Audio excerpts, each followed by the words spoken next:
할렐루야.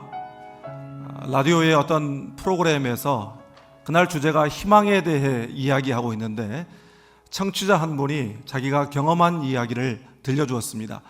이분이 지하철을 탔는데 자기가 탄 지하철의 그 칸에 한 아저씨가 큰 가방을 끌고 그 칸에 들어오더랍니다.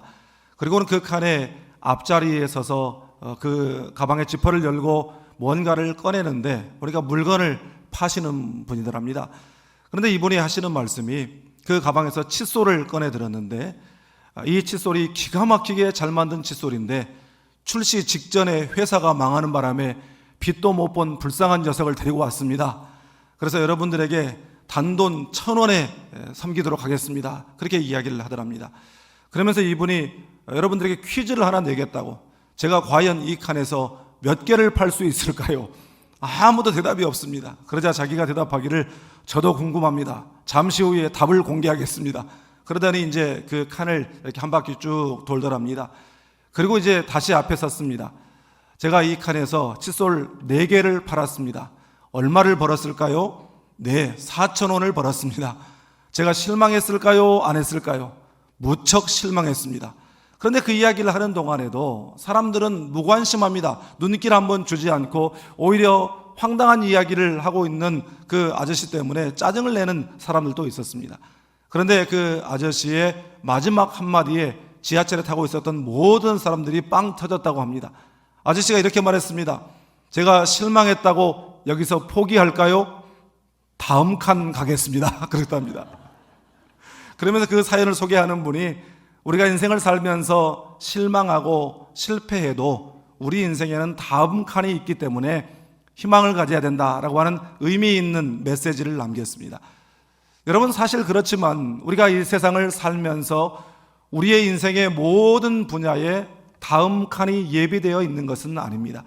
그러나 우리 하나님께서는 우리에게 너무나도 확실하고 분명한 소망의 다음 칸을 예비해 주신 줄 믿습니다. 오늘 본문에도 이처럼 소망의 약속에 관한 말씀입니다. 하나님께서 당시 절망 가운데 빠져 있었던 유다 백성들과 또 이 시대에 어두운 시대를 살아가고 있는 우리들에게 주시는 확실하고 분명한 소망의 약속입니다. 오늘 말씀을 이해하려면 당시 시대적 상황, 이 정황을 우리가 좀 이해할 필요가 있는데 오늘 보면 1절과 2절 그리고 그 이하의 말씀을 보게 되어지면 유다 왕 아하스 때에 북쪽에 있는 나라인 이 아람 나라와 또 북이스라엘 두 나라가 연합군을 형성하여 이 유다를 공격해 왔습니다.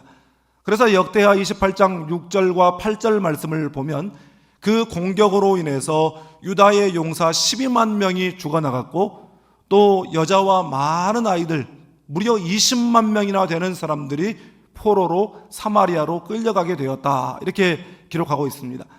그런데 오늘 본문 2절 하반절 말씀에 보면 그러한 일을 당하는 이 유다 왕 아하스와 유다 백성들의 두려움을 이렇게 표현하고 있습니다. 그들의 마음이 숲이 바람에 흔들림같이 흔들렸더라. 그러니까 이러한 일들을 경험하면서 이 왕이나 백성들이나 할 것 없이 다들 사시나무 떨듯이 그렇게 두려워하고 있었다는 것입니다. 여러분, 그들의 두려움은 물론 그런 어려움, 많은 사람들이 죽고 포로로 끌려가고 그야말로 나라가 쑥대밭이 되어버린 그 현실 속에서 느끼는 두려움이었겠죠. 그렇지만 사실 그들이 진짜 두려움을 느낀 이유는 따로 있습니다. 그것은 아하스 왕과 유다 백성들이 하나님을 떠났기 때문이었습니다. 하나님을 신뢰하는 믿음에서 떠나버렸기 때문이었어요. 하나님을 신뢰하는 믿음만 있으면, 시선을 하나님께로 향하고 기도로 엎드리기만 하면 하나님께서 모든 상황에서 두려움을 이기게 하시고 평안을 주시고 소망을 주실 텐데 그들은 그 믿음이 없었습니다. 그렇기 때문에 그들에게 있어서의 진짜 문제는 어떤 강력한 적군, 연합군이 아니라 바로 믿음 없음, 불신앙이 근본적인 문제였던 것입니다. 그러한 상황 가운데에서 하나님께서 선지자 이사야를 아하스 왕에게 보내서 하나님의 메시지를 전하십니다. 4절 말씀에 보니까 너는 삼가며 조용하라, 이렇게 말합니다. 너는 삼가며 조용하라. 큰일 났다고, 죽겠다고, 어쩌면 좋냐고 방방 뜨지 말고 잠잠하라, 고요하라. 적군이 막강한 군대처럼 보여도 실상 그들은 연기나는 부직갱이에 불과하다.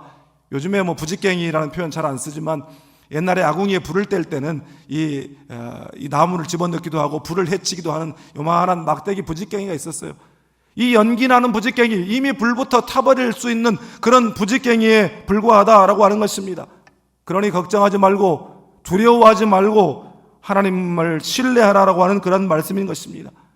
그런데 이처럼 하나님께서 놀라운 말씀을 주시는데도 그들은 여전히 두려워서 벌벌 떨었어요.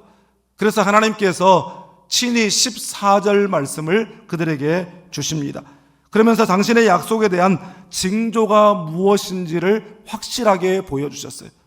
내가 너에게 주는 징조는 이것이다. 보라, 처녀가 잉태하여 아들을 낳으리니 그 이름을 임마누엘이라 하리라. 여러분, 이 말씀은 이 구약 성경에 나오는 메시아닉 프로페시, 메시아 예언의 가장 대표적인 말씀입니다. 이 말씀은 당시 상황에서는 1차적인 의미는 내가 지금 네가 두려워하고 있는 그 아람 나라와 북이스라엘 연합군을 완전히 격퇴시켜서 내가 너희를 구원하마 라고 하는 약속의 말씀이었어요. 또한 이것은 궁극적으로는 죄와 사망에 빠져있는 인류를 건져내시기 위하여 하나님께서 준비하신 예수 그리스도의 성육신, 바로 그리스도의 성탄을 통한 소망의 약속의 말씀인 줄 믿습니다. 여러분, 이 말씀을 통해서 이 어두운 시대에 하나님께서 우리에게 주시는 이 소망의 약속의 말씀을 붙들므로 우리 앞에 소망의 길이 열리고 어두운 이 시대에 우리의 인생길이 밝아지게 되기를 주님의 이름으로 축복합니다. 먼저 오늘 본문 14절 상반절 말씀을 함께 읽겠습니다. 그러므로 주께서 친히 징조를 너희에게 주실 것이라. 보라, 처녀가 잉태하여 아들을 낳을 것이요. 아멘. 하나님께서 당시 유다 백성들과 또 이 시대를 살아가는 우리들에게 주신 이 소망의 징조, 소망의 약속은 첫 번째로 우리에게 주시는 사랑의 약속이라는 것을 말씀하고 있습니다. 처녀가 잉태하여 아들을 낳을 것이다 그랬어요. 이것은 우리가 이미 잘 알고 있는 대로 동정녀 마리아를 통해 이 땅에 보내실 예수 그리스도를 말씀하는 것이죠.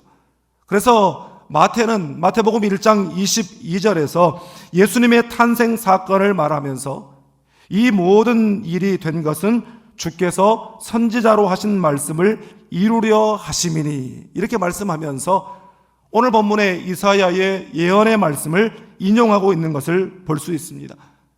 여러분, 하나님께서 친히 사람의 몸을 입고 이 땅에 오신 이 사건을 요한복음 3장 16절은 이렇게 말씀하죠. 하나님이 세상을 이처럼 사랑하사 독생자를 주셨으니 이는 그를 믿는 자는 마다 멸망하지 않고 영생을 얻게 하려 하심이라. 여러분, 이 말씀은 예수님께서 이 땅에 오신 성탄은 하나님께서 저와 여러분을 이처럼 사랑하사 독생자를 내어주실 만큼 사랑하신다라고 하는 사랑의 증표요 약속이라고 하는 말씀입니다. 그래서 이 요한복음 3장 16절을 복음의 핵심이다, 복음의 정수다, 그렇게 말하는 것입니다. 여러분, 우리가 누군가를 너무너무 사랑할 때 우리가 사랑의 표현을 아끼지 않고 그렇게 하잖아요. 그런데 최고의 사랑의 표현이 뭡니까? 내 목숨처럼 사랑해. 아니, 내 목숨보다 사랑해. 내 목숨 바쳐 사랑해. 우리가 그렇게 말을 하죠. 여러분, 그런 뜻에서 자기 목숨을 내어주신 예수 그리스도의 십자가가 바로 당신의 목숨 바쳐 사랑하신 하나님의 사랑의 표현인 줄 믿습니다. 십자가만큼 하나님의 이 확실한 사랑을 분명하게 표현하는 것이 없는 것입니다. 여러분, 그렇다면 우리가 누군가 사랑하는 사람에게 정말 최고의 사랑의 표현을 할 수 있다면 그것이 무엇이겠습니까? 그것은 바로 우리를 위해 이 땅에 오셔서 당신의 목숨을 내어주신 예수 그리스도의 십자가가 최고의 사랑 표현인 줄 믿습니다. 여러분, 성탄절은 바로 이 사랑의 메시지를 누군가에게 전해야 되는 시기예요. 사랑의 복음으로 초청하기에 너무 좋은 기회예요. 왜냐하면 다른 때는 몰라도 이 성탄절 시기가 되면 사람들의 마음이 부드러워집니다. 그리고 더 열리게 돼요. 그래서 이 복음을 받아들이게 되는 것입니다. 주님이 이 땅에 왜 오셨는지를 전하고 선포함으로 어둠의 권세에 사로잡혀 있는 사랑하는 사람들에게 빛 가운데로 나오게 하는 그런 기회를 제공하는 것이 바로 성탄절의 중요한 의미인 줄 믿습니다. 여러분, 복음으로 이 땅에 오신 성탄의 주님을 전함으로 최고의 사랑 표현을 할 수 있기를 주님의 이름으로 축복합니다. 다음으로 본문 14절 하반절을 우리 함께 읽겠습니다. 그의 이름을 임마누엘이라 하리라. 아멘. 하나님께서 우리에게 주신 이 소망의 약속에는 하나님이 우리와 함께 하신다라고 하는 임재의 약속이 들어있습니다. 여러분 알다시피 이 임마누엘이라고 하는 말은 히브리 말인데 이 말은 God be with us, 하나님이 우리와 함께 계신다, 이런 뜻이에요. 예수님께서 육신을 입고 이 땅에 오셔서, 그러니까 이것을 성육신이라고 부르죠. 오셔서 우리 죄를 대신하여 십자가의 형벌을 받으시고 죽으시고 부활하심으로 우리에게 구원의 길과 영생의 길이 활짝 열리게 된 줄 믿습니다. 그래서 이제는 영접하는 자, 곧 그 이름을 믿는 자들에게는 하나님의 자녀가 되는 권세를 주셨으니, 마치 커튼을 열면 햇빛이 들어오고 창문을 열면 바람이 들어오는 것처럼 누구든지 마음의 문을 열고 주님을 영접하기만 하면 구원받고 하나님의 자녀가 되는 줄 믿습니다. 그런데 그렇게 한번 하나님의 자녀가 되고 나면 하나님이 그 사람을 고아와 같이 버려두지 아니하시고 볼지어다 내가 세상 끝날까지 너희와 항상 함께 있으리라. 여러분, 이 말씀은 우리 주님이 승천하실 때에 제자들에게 하신 말씀이에요. 비록 우리 주님은 이 세상을 떠나 승천하셔서 하나님 보좌 우편에 앉아 계시지만 약속하신 성령을 우리에게 보내주셔서 우리 믿는 자 속에 내주하시고 영원토록 우리와 함께 하시면서 우리를 위로하시고 우리를 가르치시고 우리를 인도하시고 우리를 보호하시는 줄 믿습니다. 여러분, 이것이 바로 임마누엘의 약속이에요. 누가 조사했는지 모르지만 나이가 들어서 꼭 필요한 것 5가지가 이 아내와 남편이 완전히 다르고 또 아이들도 다르더라고요. 이 아내의 경우 나이 들어서 꼭 필요한 것 1순위 돈, 2위 딸, 3위 건강, 4위 친구, 5위 찜질방, 이게 꼭 필요하답니다. 나이 들어서. 그런가 하면 남편들은 1위 부인, 2위 아내, 3위 집사람, 4위 와이프, 5위 애들 엄마. 그런데 여러분, 청소년 아이들 대답이 가관입니다. 청소년 아이들에게 살면서 꼭 필요한 게 뭐냐 설문조사를 했습니다. 1위 돈, 2위 머니, 3위 현찰, 4위 캐시, 5위 엄카, 이렇게 대답했대요. 엄카가 뭔지 모르십니까? 엄마 카드가 엄카예요. 능력 없는 아빠 카드 필요 없고 집에서 가장 힘센 엄마의 카드가 가장 좋다는 거예요. 여러분, 우리가 세상 살면서 돈 필요하죠. 친구 필요해요. 또 카드도 필요하고 여러 가지 필요합니다. 건강도 필요하고. 그렇지만 세상에 좋은 것 다 가져도 하나님의 임재를 잃어버리면 모든 것을 잃어버린 사람인 줄 믿습니다. 교회도 마찬가지예요. 교회가 얼마나 사람들이 많이 모이냐, 숫자가 어떠냐, 사이즈가 어떠냐, 시설이 어떠냐, 그것을 자랑하고 이런 것들을 아무리 자랑해도 주님이 촛대를 옮겨버리시면, 여호와의 영광이 떠나버리면 그 교회는 빈 껍데기나 다름없는 것입니다. 여러분, 그러나 세상의 자랑거리 다 잃어버려도 하나님이 함께 계시면 모든 것을 가진 사람인 줄 믿습니다. 여러분 자녀들에게도, 자녀들 물론 좋은 학교에 들어가는 것, 좋은 직장 들어가는 것, 승진하는 것, 돈 많이 버는 것, 성공하는 것 다 중요해요.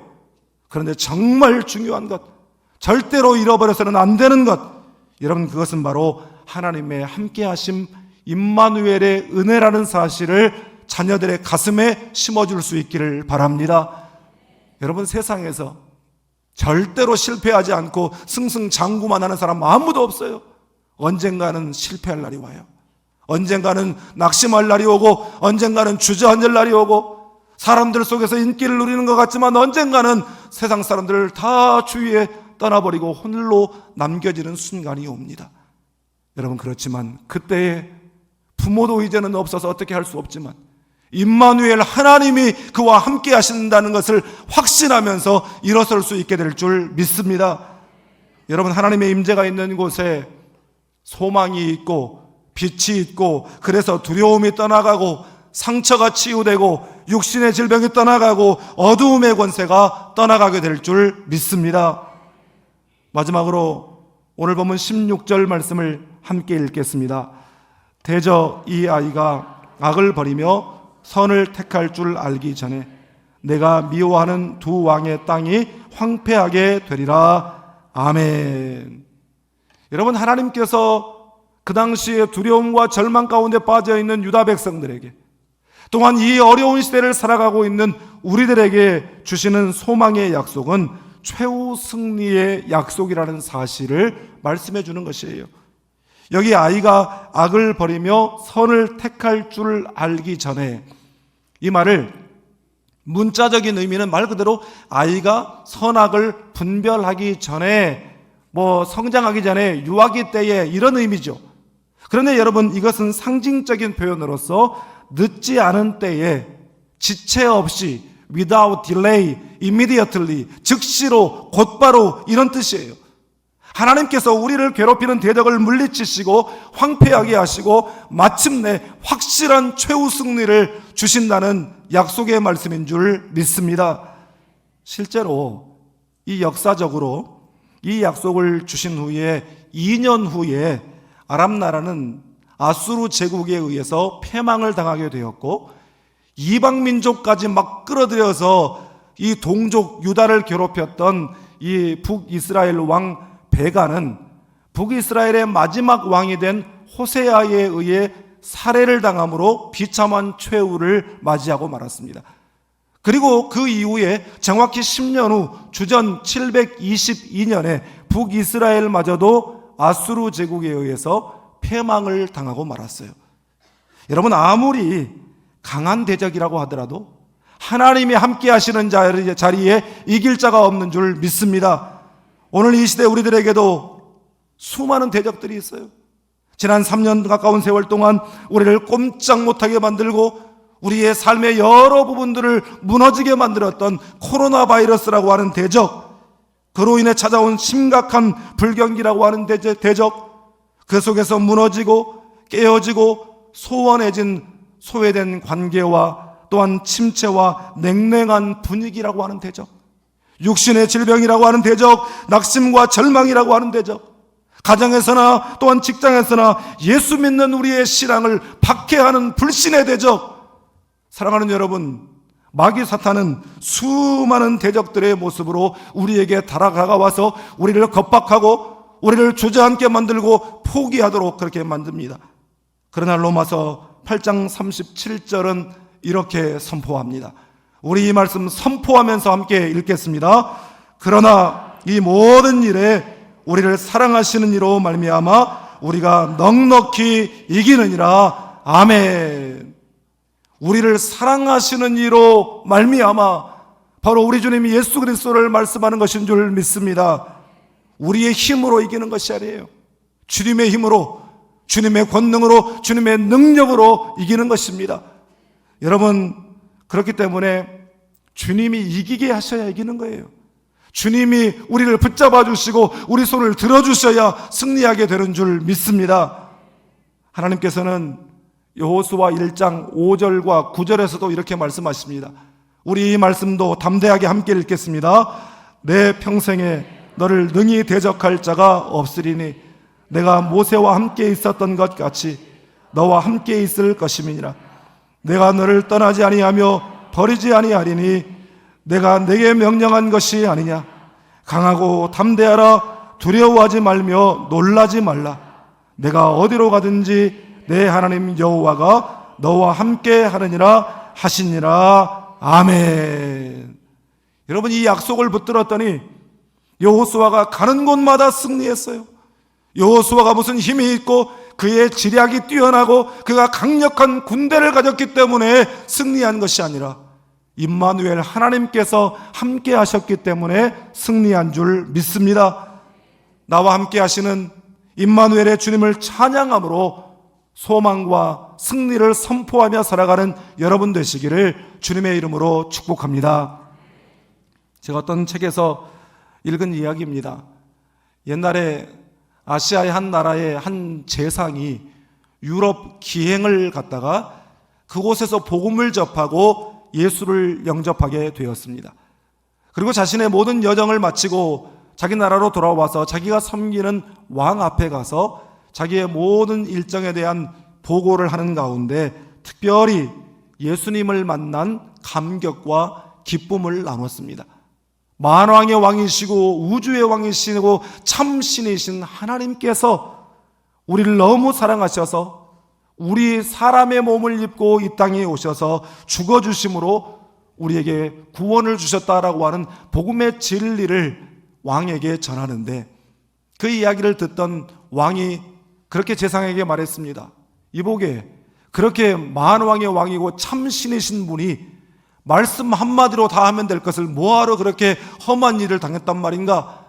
그 이야기를 하는데 마침 그 옆에 있던 어린 왕자가 왕궁 앞에 있는 연못에 빠져서 허우적대고 있었어요. 그 모습을 보자마자 왕이 그곳에 뛰어들어 그 왕자를 구출하여 안고 나왔습니다. 왕에게 재상이 말했습니다. 왕이시여, 지엄하신 왕께서 말씀 한마디만 하면 누구든지 뛰어들 텐데 굳이 그렇게 험한 일을 하실 필요가 있습니까? 그러자 왕이 대답합니다. 아니다. 내 귀한 아들의 생명을 그렇게 위험한 상황 가운데 있는데 다른 사람이 구하도록 내버려 둘 수가 없다. 이것이 모든 아비의 심정이다. 그 이야기를 듣던 재상이 미소를 띠며 왕에게 말했습니다. 왕이시여, 그것이 바로 우리 하나님 아버지의 마음입니다.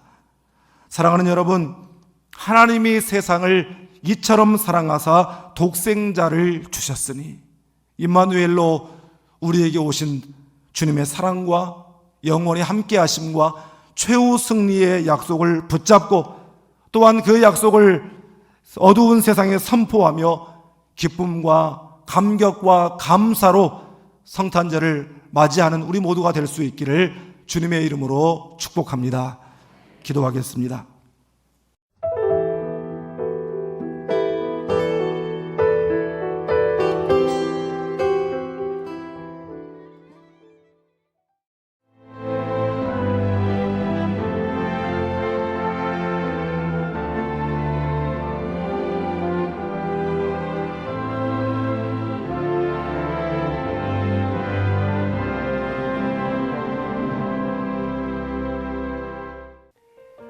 CBS를 사랑해 주시는 전남 지역 청취자 여러분, 안녕하십니까? CBS 재단 이사장 꿈의 교회 김학중 목사입니다. 여러분의 사랑과 관심 덕분에 전남 CBS가 순천시 장천동에 새로운 사옥을 마련하게 됐습니다. 이 방송국 사옥이라는 것은 단순히 건물을 짓는 의미에 지나지 않습니다. 전남 지역 복음 전파와 특별히 다음 세대를 위한 미래 비전을 세우는 일입니다. 코로나19로 모든 활동이 중단되고 또 관계가 단절되는 상황이지만 우리 CBS 방송만큼은 우리의 발길이 닿지 않는 곳까지 구석구석 하나님의 말씀을 전하는 위대한 힘을 지니고 있습니다.